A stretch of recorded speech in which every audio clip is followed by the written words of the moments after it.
ഗണിതശാസ്ത്രം എന്നാരംഭിച്ചു എന്ന് വ്യക്തമായി പറയാൻ കഴിയില്ലെങ്കിലും 30,000-നും 20,000-ത്തിനും വർഷങ്ങൾക്ക് മുമ്പ്, ആ മുൻ വർഷങ്ങളിൽ ഇടയിലാണ് മാത്തമാറ്റിക്സ് ആരംഭിച്ചു എന്ന് പറയാം.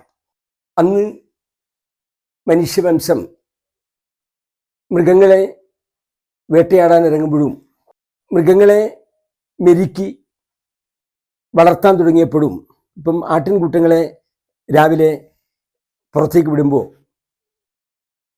ഓരോ ആടിന് കറസ്പോണ്ടിങ് ആയി ഒരു കല്ല് അല്ലെങ്കിൽ ഒരു മരത്തിലൊരു വെട്ട് അല്ലെങ്കിൽ മരത്തിൻ്റെ ശാഖകൾ, വൃക്ഷങ്ങളുടെ തോല്, വൃക്ഷങ്ങളുടെ നാരുകൾ അല്ലെങ്കിൽ ചരട്, ഇത്തരം സംഗതികളിൽ കെട്ടിട്ടും ഒക്കെയാണ് എണ്ണം റെപ്രസെൻ്റ് ചെയ്ത്. 2, 3 എന്നുള്ള സംഗതി ഇല്ലെങ്കിലും അവർക്ക് സംഖ്യാവബോധം ഉണ്ടാവണമല്ലോ. ഇപ്പോൾ ഒരു മുത്തശ്ശി ദോശ ഇടുമ്പോൾ കാരണവർക്ക് 1, കാരണവരുടെ മക്കൾ 4 മക്കൾക്ക് ഓരോന്ന് വീതം, അവരുടെ മക്കൾക്ക്, ഇങ്ങനെ സങ്കല്പിച്ചുകൊണ്ട് 1-to-1 കറസ്പോണ്ടൻസിലാണ് കൈകാര്യം ചെയ്തിരുന്നത്. ഇനി സംഖ്യകളെ റെപ്രസെൻ്റ് ചെയ്യാൻ തുടങ്ങിയത് ഇപ്പോൾ 1, പുരാതന കാലത്ത് 1, ഒരു മരത്തിൻ്റെ ശാഖ 1 എന്ന് എഴുതി. 2, 3 എന്നുള്ള പ്രയോഗമില്ലെങ്കിലും 3 എന്നിങ്ങനെ റെപ്രസെൻ്റ് ചെയ്യാം അവർക്ക്. അങ്ങനെ 4, 5, 6, 7 മരക്കൊമ്പുകൾ കൊണ്ടും മൃഗങ്ങളുടെ എല്ലുകൾ കൊണ്ടും അല്ലെങ്കിൽ വലിയ മത്സ്യങ്ങളുടെ മുള്ളുകൾ കൊണ്ടും ഒക്കെ ഇങ്ങനെ റെപ്രസെൻ്റ് ചെയ്താ. ഇത് ക്രമേണ 1 എന്നുള്ള സൗകര്യത്തിന് വേണ്ടിവർ ഇങ്ങനെ തിരിച്ചിട്ട് ലംബമായിട്ട്. 2 ഇതുപോലെ ഹൊറിസോണ്ടലായിട്ട് വെച്ചു. 2 ആണ്. അത് കാലക്രമത്തിൽ രൂപം പ്രാപിച്ചായിരിക്കും. 3 ഇത് ഉപയോഗിക്കേണ്ട സൗകര്യത്തിനനുസരിച്ച് അല്ലെങ്കിൽ സ്പീഡിൽ എഴുതാൻ വേണ്ടി 2 ഇങ്ങനെയായി മാറി. 3 ഇങ്ങനെയായി മാറി. 4 1 2 3 4 5 1 2 ഇങ്ങനെ ആയിരിക്കണം. 3 4 5 ഇത് 4 തന്നെ. 5 എഴുതേണ്ട സ്പീഡിന് വേണ്ടി ഇത് ചുറച്ചുകണ്ട. 5 6 1 2 3 4 5 6 അത് സൗകര്യത്തിന് വേണ്ടി ഇങ്ങനെ ആയതാ. 7 1 2 3 4 5 6 7 അത് പിന്നീട് ലോപിച്ച് ഇങ്ങനെ ആയിരിക്കും. 8 1 2 3 4 5 6 7 8 അത് സൗകര്യത്തിന് വേണ്ടി സ്പീഡിൽ എഴുതാൻ വേണ്ടി 8 9 1 2 3 4 ഇങ്ങനെ തുടങ്ങും. 1 2 3 4 5 6 7 8 9 അത് ക്രമേണ ഇങ്ങനെ ആയതായിരിക്കാം. അപ്പൊ 1 2 3 4 5 മുതൽ 9 വരെയുള്ള സംഖ്യകൾ വളരെ മുമ്പ് ഉണ്ടായിരുന്നു. ഇതിന് പകരം റോമൻകാർ വളരെ മനോഹരമായ സംഖ്യാ സമ്പ്രദായം ഉപയോഗിച്ചു എന്നുള്ളതാണ്. അവര് അക്ഷരങ്ങളെ അക്കങ്ങളായി ഉപയോഗിച്ചു. അക്ഷരങ്ങളെ അക്കങ്ങളായി ഉപയോഗിക്കുക. 1 I ഇട്ട് കൊടുത്തു. 2 ആണെങ്കിൽ 2 I, 3 ആണെങ്കിൽ 3 I, അങ്ങനെ 5 ആകുമ്പോൾ V എന്ന അക്ഷരം. ഇതും 4 ആണെങ്കിൽ 1 ഇടത്തോട്ട്, 6 ആണെങ്കിൽ വലതുഭാഗത്ത്, 7 8 9 10 അവരെന്തിട്ട് X എന്നുള്ള അക്ഷരം ഇട്ട്. അതുപോലെ 50 L ഇട്ട്, 100 C ഇട്ട്, സെഞ്ചുറി എന്നല്ലേ, അതെല്ലാം അക്ഷരമാണ്. ഒരു D, അപ്പോ L-ന് 50 100 500 ഇത് റെപ്രസെന്റ് ചെയ്ത്, M 1000-ന് M ഉപയോഗിച്ചു. എന്ന് മനോഹരമായിട്ടുള്ള എല്ലാ അക്കങ്ങളെ മുഴുവനും ഇവർ നിരത്തിയിരുന്നു. പക്ഷേ ഇവർക്ക് ഒരു 8732 എന്ന് എഴുതണമെന്നുണ്ടെങ്കിൽ ഇല്ല കോംപ്ലിക്കേഷൻ. 8000 എഴുതണം. M 8 M എഴുതണം. 3 4 5 6 7 8 D 500 8000 700 700 30 എന്ന് പറയാൻ എന്താണ് 32 ഇങ്ങനെ എഴുതേണ്ടി വരും. അതിന് പിന്നീട് അവര് ഒരു 10 എഴുതിയിട്ട് അതിന്റെ മേലെ ഒരു ബാറിടുമ്പോൾ 10 × 1000 10,000 റെപ്രസെന്റ് ചെയ്തത്. പക്ഷെ ഇതിന്റെ ഡിഫക്റ്റ് എന്താന്ന് ചോദിച്ചാൽ എഡീഷൻ ചെയ്യാം, മൾട്ടിപ്ലൈ ചെയ്യാനാവില്ല. ആവർത്തന സങ്കലനം വരുമ്പോൾ അതിനെ ഗുണിക്കാൻ പറ്റില്ല എന്നല്ല.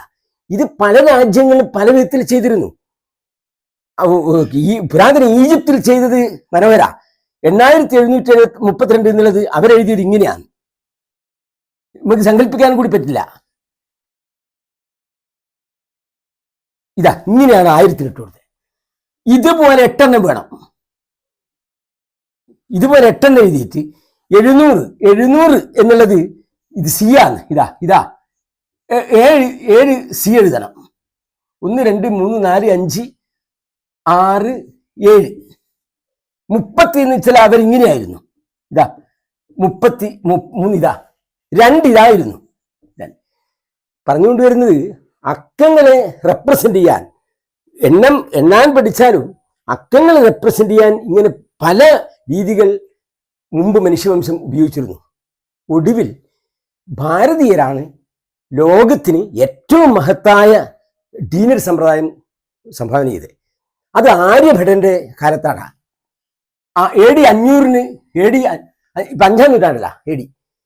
അപ്പൊ 500 AD 496 ആ വർഷത്തിലൊക്കെ ആര്യഭടൻ അതിനു മുമ്പുള്ള ശൂന്യം എന്നുള്ള അർത്ഥത്തിൽ 15 കുറക്കുമ്പോൾ ശൂന്യമാണ് കിട്ടുക എന്ന അർത്ഥത്തിൽ പല രാജ്യക്കാരും അറബികൾ കുത്തിട്ടിന് ശൂന്യത്തിന്. മറ്റു പലരും കുത്തിന്റെ മുകളിൽ ഒരു വട്ടോട്ടിന്. വേദകാലഘട്ടങ്ങളിൽ 0 തന്നെ ഉപയോഗിച്ചിരുന്നു. പക്ഷെ സംഖ്യാന സമ്പ്രദായം ഉണ്ടാക്കിയിട്ടില്ല. അപ്പോ ആര്യഭടനാണ് 5-ാം നൂറ്റാണ്ടിൽ ആദ്യമായിട്ട് 1 2 3 4 5 6 7 8 9 0 ഈ 10 അക്കങ്ങൾ ഉപയോഗിച്ചുകൊണ്ട് എത്ര വലിയ സംഖ്യകളെയും റെപ്രസെന്റ് ചെയ്യാം എന്ന് കാണിച്ച ആര്യഭടനാണ്. അപ്പോ ആര്യഭടന്റെ മുൻകാലത്ത് 5 ആധാരമായും 2 ആധാരമായും 16 ആധാരമായും 60 ആധാരമായിട്ടുള്ള സംഖ്യാസമ്പ്രദായം ഉണ്ടായിരുന്നു. ഇപ്പൊ എക്സാമ്പിൾ ആയിട്ട് 1 2 10 എഴുതിയാൽ 2, 3 4 എന്നെഴുതുന്ന 100. 100 0 ഉദ്ദേശിക്കുന്നത് 1 2 3 അല്ല, 1 2 3 4. അപ്പൊ ഇങ്ങനെ സമ്പ്രദായം ഉണ്ടായി. ഇതാണല്ലോ ഇപ്പോ കമ്പ്യൂട്ടർ ഉപയോഗിക്കുന്നത്. അപ്പോ പറഞ്ഞുകൊണ്ട് വരുന്ന ആര്യഭടനാണ് സംഖ്യാന സമ്പ്രദായം കണ്ടുപിടിച്ചത്. ഇപ്പോ ദ്വയാംഗ സമ്പ്രദായമായത്. ഈ ദ്വയാംഗ സമ്പ്രദായത്തിനെ ഡീനറി സമ്പ്രദായത്തിലേക്ക് മാറ്റാനും ഡീനറി സമ്പ്രദായത്തിലേക്ക് നിന്ന് ദ്വയാംഗ സമ്പ്രദായത്തിലേക്ക് മാറ്റേണ്ട ആവശ്യം വരും. അപ്പൊ ആ കാലഘട്ടത്തിലാണ് ഇങ്ങനെ ഗണിതശാസ്ത്രം കണ്ടുപിടിച്ചുകൊണ്ടിരിക്കുന്നത്. അതെല്ലാം അർത്ഥമെറ്റിക്ക, അംഗഗണിതമാണ് ആദ്യ കാലഘട്ടങ്ങളിൽ കണ്ടുപിടിച്ചുകൊണ്ടിരിക്കുന്നത്. അപ്പൊ നമ്മൾ പറഞ്ഞുകൊണ്ടിരുന്നത് ആര്യഭടന്റെ കാലത്ത് 0 ഒരു സംഖ്യയെ റെപ്രസെന്റ് ചെയ്യാൻ ഉപയോഗിക്കാം എന്ന് ആര്യഭടൻ കണ്ടുപിടിച്ച് ആര്യഭടൻ അതുപയോഗിച്ച് ഡീനറി സമ്പ്രദായവും ഡെവലപ്പ് ചെയ്തു. 6-ാം നൂറ്റാണ്ടിൽ ബ്രഹ്മഗുപ്തിയാണ് 0 ഒരു സംഖ്യയായി അംഗീകരിച്ചത്. അതുവരെ 0 സംഖ്യയല്ല, അതുവരെ എണ്ണൽ സംഖ്യയുള്ളൂ. 1 2 3 4 നിസർഗ സംഖ്യ, നേച്ചർ നമ്പേഴ്സ്. അതിനുശേഷം 0 കൂടി ഉൾപ്പെട്ടത് സംഖ്യ ഡെവലപ്പ് ചെയ്തത് ബ്രഹ്മഗുപ്തനാണ്. അപ്പൊ 0 1 2 3 ഇതിന് ഹോൾ നമ്പർ എന്ന് പേരിട്ട് കൊടുത്തു. അപ്പൊ 0 ഒരു ആധുനിക സംഖ്യയാണ്, ഒരു ഇരട്ട സംഖ്യയായിട്ട് അംഗീകരിച്ചത് ആരാണ്? ബ്രഹ്മഗുപ്തനാണ്. ഇനി ബ്രഹ്മഗുപ്തനാണ് ആദ്യമായിട്ട് 0 ഉപയോഗിച്ച് ക്രിയ ചെയ്തത്. 4 + 0 = 4, 4 - 0 = 4, 4 × 0 = 0. അന്ന് പറയുമ്പോൾ ഒന്ന് തെറ്റിപ്പോയിരിക്കുന്നത് 4 ഹരിക്കണം 0 = 0 എന്നാണ് ബ്രഹ്മഗുപ്തൻ ഡിഫൈൻ ചെയ്തത്. പക്ഷേ 12-ാം നൂറ്റാണ്ടിൽ നമ്മളെ ഭാസ്കരാചാര്യ 1114 മുതലാ ഈ 4/0 0 അല്ല, 4/0 ഖഹരമാണ്. ഖഹരം മീൻസ് ഇപ്പോഴത്തെ അനന്തമാണ് എന്ന് തെളിയിച്ച് കൊണ്ടുവന്നത് ഭാസ്കരാചാര്യനാണ്. അപ്പൊ അന്ന് 4/0 0 അല്ല, ഖഹരമാണെന്ന് പറഞ്ഞിട്ടും ഇന്നത്തെ സ്കൂൾ ടെക്സ്റ്റ് ബുക്കുകൾ കൈകാര്യം ചെയ്യുന്ന ടീച്ചേഴ്സിന് 0 കൊണ്ട് ഹരിക്കാൻ പാടില്ല എന്നാണ് പറഞ്ഞുകൊണ്ടിരുന്നത്. ഡിവിഷൻ ബൈ 0 ഈസ് മീനിങ്ലെസ് എന്നാ പറയുന്നത്. അപ്പൊ division by 0 is meaningless, not defined എന്നാണ് പഠിപ്പിക്കുന്നത്. അത് ആക്ച്വലി ശരിയല്ല എന്നാണ് എൻ്റെ അഭിപ്രായം. അതിന്റെ കാരണം ടെക്സ്റ്റ് ബുക്ക് കൈകാര്യം ചെയ്യല്ല, അല്ലെങ്കിൽ ആധുനിക ശാസ്ത്രന്മാർ പറയുന്നത് 4/0 A ആണെന്ന് വിചാരിച്ചോ. അവരെ ഇതിനുള്ള ന്യായം പറയുന്നതാണ്. അവര് 4/0 ഇപ്പൊ അടുത്തൊരു വീഡിയോ വന്നിരിക്കുന്നത് 4/0 സമം a ഇംപ്ലൈസ് therefore 4 സമം a ഇൻറ്റു 0 എന്ന് എഴുതേണ്ടി വരും. 4 സമം a ഇൻറ്റു 0 എന്ന് എഴുതിയാൽ 4 സമം a ഇൻറ്റു 0 എത്രയാ? എപ്പോഴും 0 കൊണ്ട് മൾട്ടിപ്ലൈ ചെയ്യുമ്പോൾ 0 ആണ്. 4 സമം 0 എന്ന് വരേണ്ടി വരും. ഇത് അർത്ഥമില്ലാത്ത തെറ്റാണ്. ഒരിക്കലും 4 സമം 0. ഇതുകൊണ്ട് ഡിവിഷൻ ബൈ 0 ഈസ് മീനിങ്ലെസ്. 0 കൊണ്ട് ഡിവൈഡ് ചെയ്യാൻ പറ്റില്ല, അല്ലെങ്കിൽ 0 കൊണ്ട് ഡിവൈഡ് ചെയ്താൽ എൻ്റെ ഉത്തരം നോട്ട് ഡിഫൈൻഡ് ആണ് എന്ന് പറയാൻ കാരണം അതാ. പക്ഷേ ഇവിടെ വേറൊരു വസ്തുത, 4 നമ്മൾ 1 കൊണ്ട് ഡിവൈഡ് ചെയ്യുന്നു. 4 1 കൊണ്ട് ഡിവൈഡ് ചെയ്യാന്ന് പറഞ്ഞാൽ 4 പേന മേശപ്പുറത്ത് വെച്ചിട്ട് ഓരോന്ന് വീതം ഞാൻ എത്ര പ്രാവശ്യം എടുക്കാൻ കഴിയും എന്ന് ചോദിച്ചാൽ വ്യക്തമായ ഉത്തരം എത്ര തന്നെയാ? 4. 4/2 സമം ആർക്കും അറിയാം 2. ഇതിന്റെ മീനിങ് എന്താണ്? 4 പേനകൾ അല്ലെ 4 ചോക്ക് മേശപ്പുറത്ത് വെച്ചിട്ട് ഈ 2 വീതം എത്ര വിധത്തിൽ എടുക്കാന്ന് ചോദിച്ചാൽ 2. 4/4 സമം 1 എന്ന് പറയുന്നത് എന്തുകൊണ്ടാ? 4ൽ നിന്ന് 4 ഒരു പ്രാവശ്യം എടുക്കാൻ പറ്റും. ഇതുപോലെ 4 പേന വെച്ചിട്ട് 0 പ്രാവശ്യം എടുത്തു നോക്കിയനെ എടുക്കാം. 0 പ്രാവശ്യം എടുത്തോ? ഈ നമ്മൾ എടുത്ത് മരണം വരെ എടുത്ത്, മരിച്ചാലെടുത്ത്, പ്രപഞ്ചം അവസാനിച്ചാലും എടുക്കാം. അപ്പോ ഇതിനെയാണല്ലോ നമ്മൾ ഇൻഫിനിറ്റ് എന്ന് പറയുന്നത്. കാരണം ഇൻഫിനിറ്റ് സംഖ്യാരേഖയിൽ ഉൾപ്പെടില്ല, സമ്മതിച്ചു. പക്ഷേ ഇൻഫിനിറ്റ് എന്താണ് ഡെഫിനിഷൻ? നമ്മൾ എണ്ണാൻ ഉപയോഗിക്കുന്ന അല്ലെങ്കിൽ നമ്മുടെ സംഖ്യകളിൽ വെച്ച് ഏറ്റവും വലുതിനേക്കാൾ വലുത്, അത് എത്ര വലുതോ അത്ര വലുതായിട്ടുള്ള സംഖ്യക്ക് കൊടുത്ത പേരാണ് എന്തെന്ന്? ഇൻഫിനിറ്റി. അതിന്റെ ഡെഫിനേഷൻ തന്നെ അതൊരു വേരിയബിൾ ആണ്. Infinity is A variable whose value can be made greater than any great value however great it may be. അപ്പോ 4/0 എത്രയാണ്? ഇൻഫിനിറ്റ് ആണ്. നോട്ട് ഡിഫൈൻഡ് എന്ന് പറയാൻ ആയിരിക്കാൻ പാടില്ല എന്ന് പറയാൻ പറ്റില്ല. ഇനി മാത്തമെറ്റിക്കലി ചിന്തിക്കുകയാണെങ്കിൽ നോക്കിക്കോളാം. ഇത് സംഖ്യാരേഖ, ഇത് 0 സംഖ്യാരേഖ എത്രയെന്ന് ഇട്ടാ ഇത് 1, 2 റെപ്രസെന്റ് ചെയ്തു. ഞാൻ 1/2 എന്ന് എഴുതിയാൽ 0 1 ഇടക്കല്ലേ 1/2 റെപ്രസെന്റ് ചെയ്യുന്നത്. 1/4 എന്ന് പറയുമ്പോൾ 0 1/2 ഇടക്കല്ലേ 1/4. അപ്പോ ഡിനോമിനേറ്റർ ഛേദം വർദ്ധിച്ചുകൊണ്ടിരിക്കുമ്പോൾ ആ സംഖ്യ, ആ ഫ്രാക്ഷൻ 0 അടുത്ത് കിടക്കുന്നു, അടുത്ത് വരുന്ന അവസാനം ഞാൻ എഴുതുന്നത് 1/9999999 ഈ അനന്തം എഴുതുന്നു. അനന്തം 9999 എത്ര കോടിക്കണക്കിന് 9 എഴുതിയ അനന്ത. അപ്പോ 1/9999 ഇതിനേക്കാളെല്ലാം വലുതാണ് ഡിനോമിനേറ്റർ. അപ്പൊ അത് ഏകദേശം 0 ഒരു സൂചിക്കുത്തിന് വ്യത്യാസം ഉണ്ടാവും. അപ്പൊ ഇവിടെ 4 അല്ലെങ്കിൽ 1 0 കൊണ്ട് ഹരിക്കുന്നതിന് പകരം 1 ഈ 1/9999 ഹരിച്ചാൽ മതി. ഏകദേശം വില കിട്ടിയില്ലേ? സമം സത്യത്തിൽ ഇതിങ്ങോട്ട് റിവേഴ്സ് ആയിട്ട് വരുമ്പോ 9999 ഇൻഫിനിറ്റ്. അപ്പോ ശരിക്ക് 4/0 അല്ലെങ്കിൽ 1/0 എത്രയാണ്? ഇൻഫിനിറ്റ്. ഇനി ടെക്സ്റ്റ് ബുക്ക് കൈകാര്യം ചെയ്യുന്ന ടീച്ചേഴ്സിന്റെ ന്യായം ഇതാണ്. ഇപ്പൊ 4/0 സമം ആ എ എന്ന് ഉപയോഗിക്കുന്നതിന് പകരം ഞാനിപ്പം ഇൻഫിനിറ്റ് ഉപയോഗിക്കുന്ന അതാണ് ശരി. 4/0 സമം ഇൻഫിനിറ്റ് ഉപയോഗിച്ചാൽ 4 സമം എന്തായി? 0 ഇൻറ്റു ഇൻഫിനിറ്റ് ആയി. 0 ഇൻറ്റു ഇൻഫിനിറ്റ് 0 അല്ല, 0 ഇൻറ്റു എ ആണ് 0 വരുന്നത്. 0 into infinite equal to 0 into infinite equal to 0 into 1/0 ആ. 0 ഇൻറ്റു 1 0 0/0 ആ. ഈ 0/0 എന്ന് പറയുന്നത് 0 മാത്രമല്ല, ഏത് സംഖ്യയും വരെ. എക്സാമ്പിൾ ആയിട്ട് 2നെ 0 കൊണ്ട് ഗുണിച്ചാൽ 0 ആ. നമുക്ക് 2 സമയം എന്തെടുക്കാം? 0/0 എടുക്കാം. 3 ഇൻറ്റു 0 എത്രയാണ്? 0 ആ. അതുകൊണ്ട് 3 സമയം എത്രയാണ്? 0/0. ഒരു സംഖ്യയെ 0 കൊണ്ട് ഡിവൈഡ് ചെയ്താൽ എത്ര? ഇൻഫിനിറ്റാ. ഒരു സംഖ്യ അതേ സംഖ്യ കൊണ്ട് ഡിവൈഡ് ചെയ്താൽ 1.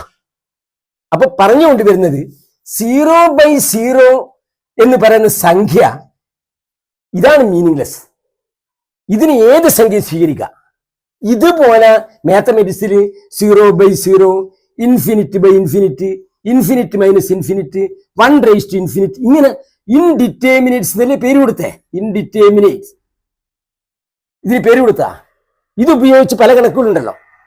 അപ്പൊ 4 സമം 0 ഇൻറ്റു ഇൻഫിനിറ്റ് എന്ന് പറഞ്ഞാൽ എന്താ തെറ്റ്? 0 × ഏതും ഉപയോഗിക്കാം, 4 ഉപയോഗിക്കാലോ. 0 × ഇൻഡിറ്റർമിനറ്റ് ഏത് സംഖ്യ ഉപയോഗിക്കാം. അപ്പോൾ 4/0 0 കൊണ്ട് ഹരിക്കാൻ പാടില്ല എന്ന് പറയുന്നത് ശരിയല്ല. 4/0 എത്രയാണ്? ഇൻഫിനിറ്റ് ആണ്. ഒരു കാര്യം അതാണ്. രണ്ടാമത്തെ ഒരു കാര്യം, ഈ അക്കങ്ങൾ ഡെവലപ്പ് ചെയ്തുകൊണ്ടിരിക്കുമ്പോഴുള്ള മിസ്റ്റേക്കാണ് പറയുന്നത്. രണ്ടാമത്തെ കാര്യം ഇതാണ്. ഇപ്പൊ മലയാളത്തില് 1 1 2 3 ഇങ്ങനെ എഴുതി 8, പിന്നെ എഴുതുന്ന 9 9 10 ഇങ്ങനെ പോകുന്നത്. ഇനി 14 17 17 18 പിന്നെന്താ 19. അതുപോലെ 80 എന്ന് എഴുതുമ്പോ 80 എന്ന് എഴുതിയാൽ പിന്നെ എന്താ 80 90, പിന്നെ 100 വരുന്നു, 90 വരുന്നത്. അപ്പൊ ഇതെന്താ ഇംഗ്ലീഷ് വരുന്നില്ല. 90 അത് 90 തന്നെയാ. 80 90 20 അതിന് കറക്റ്റ് തന്നെയാ. അതേസമയം മലയാള ഭാഷയ്ക്ക് ഇങ്ങനെ ഒരു പ്രശ്നമുണ്ട്. അത് എവിടെയാ പറ്റിയെന്ന് ചോദിച്ചാൽ 1 2 3 4 അങ്ങനെ എഴുതി 9 അല്ല 8 കഴിഞ്ഞാൽ 9 സത്യത്തിൽ വേണ്ടത്. 9 ശരി. 9 അല്ല 9 9 × 10 പോലെ. അപ്പൊ ഇതാണെങ്കിൽ നോക്ക് 17 18 19 വേണ്ട. 8 800 900 വേണ്ട. ഇവിടെ എല്ലാം 800 എടുക്കുമ്പോൾ പിന്നെ ഇതിന് 900 വരുന്നത്. ഇത് പല ഭാഷയിലുണ്ട് ഈ ഇത്തരം കൺഫ്യൂഷൻ. ഇപ്പം ഇംഗ്ലീഷാന്ന് വിചാരിച്ചോ, ഇംഗ്ലീഷിൽ നമ്മൾ BUT ബട്ട് എഴുതും, CUT കട്ട് എഴുതും, HUT എന്താണ് ഹട്ടാണ്, NUT നട്ടാണ്. പക്ഷേ